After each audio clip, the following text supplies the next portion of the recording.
gikan sa Ebanghelyo sumalan ni San Juan. Maya ikaw, O Pinoy. Si Jesus mingon sa iyang mga tinunan, kini mao ang akong suko. Pagigugmaay kamo, ingon na ako na higugma kanini.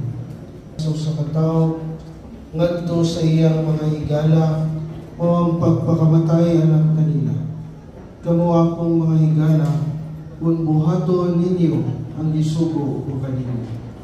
Dili ko na kamutawgon ng mga sulugoon, kayong sulugoon dili mahibalo sa gibuhat sa iyang agalo.